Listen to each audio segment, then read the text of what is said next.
What's up, YouTube? I hope you all are doing well. Today we are talking about the Sigma 35mm f1.4 art. I do want to mention that I was sent this lens from Sigma, but they do not require that I say anything specific about this lens, and so you will be getting my honest opinion. Going into some of the details about this lens, first and foremost, this is a full frame lens, and so it will work with your crop sensor cameras as well as your full frame cameras and cover the full sensor. It is available in a lot of different mounts. I have it specifically for the Nikon F mount, and I'm using a Viltrox just passive adapter with this lens. The other thing is this is Sigma's Art Series lens, and so as we talked about before, this is their flagship photography series. So now that we have some of those details out of the way, let's start breaking down this lens, and we're going to break it down by image quality, build quality, and my overall thoughts / who I'd recommend it for.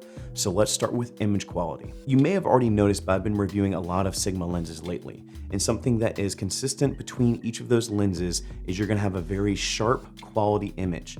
And this lens is no different. First of all, I love 35mm. There's a reason why I review so many 35mm on my channel. When you're using a 35mm on a micro four thirds camera, it's the equivalent of a 70mm field of view. And so with that, you already have a little bit of subject isolation in the fact that you're not getting a really wide shot, getting a lot in your frame. So it's really isolating on your subject. Mixed in with the f1.4 of this lens, having that shallow depth of field, just beautiful bokeh, really helps isolate your subject and create a really cinematic image. I love the results that this lens and the Blackmagic produced. So really not a ton of like bullet points that I usually do as far as image quality, because I really just want to use this section to showcase some of the images I got for that short film to let you see for yourself how cinematic this image can be, especially paired with something like the Blackmagic Pocket 4K. So overall image for me is just super pleasing, a really awesome cinematic image. So with that being said, let's talk about build quality.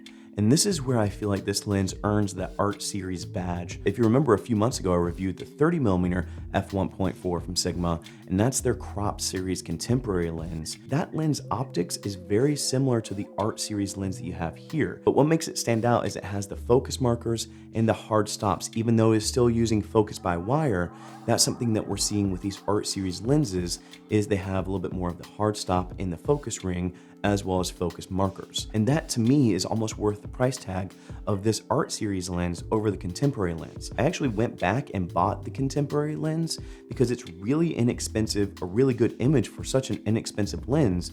But I will say, in using this 35mm versus the 30mm, having that hard stop and the focus markers actually makes a huge difference. So that part of the build and the design is a huge selling point for me. So other than the hard stops and the focus markers, you do have a 67mm filter thread size.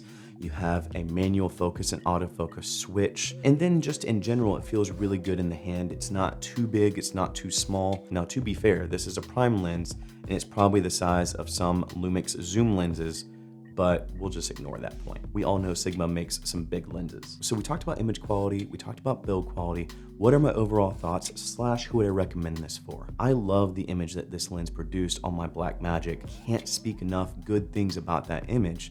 And so if you have the budget, I would definitely buy this lens. But if you don't have the budget, what I would look at is the 30mm f1.4 that I reviewed a few months ago, and I'll leave that review up here in the corner. But that is one that I would look at if you're on a tighter budget, can't really afford the Art Series price tag that this lens has. That will give you very similar optics for a little bit less of the cost. Now, if it makes a huge deal for you that there are focus markers and hard stops in the focusing ring, then I would consider potentially paying a little bit more for the Art Series lens, as well as if you plan on using this on a Blackmagic or GH5 and you have a full frame camera, this will be able to go between the both, whereas the contemporary lens will only really shine with your crop sensor cameras. So to recap, I would definitely encourage to buy this lens if you're using a full frame camera, if you care about focus markers or hard stops in the focusing ring. But if none of those things are important to you and you're on a crop sensor camera, then look at something like the 31.4 from Sigma.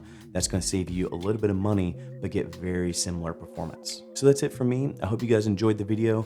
If you did enjoy the video, make make sure to give it a like. And if you're digging the overall content from the channel, consider subscribing. If you do want to just test out this lens, I will be leaving a link to lensrentals.com. Remember, if you use the code AnsonandCo15 at checkout, you'll get 15% off your rental. I will also be leaving affiliate links to Amazon if you do want to buy this lens. Some other links I will be leaving in the description are various charities supporting the Black Lives Matter movement.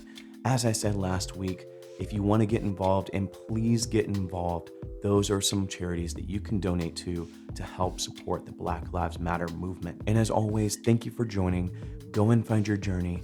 Go embrace life. Stay safe, be happy, support each other, wash those hands, and I'll see you here next time. Peace.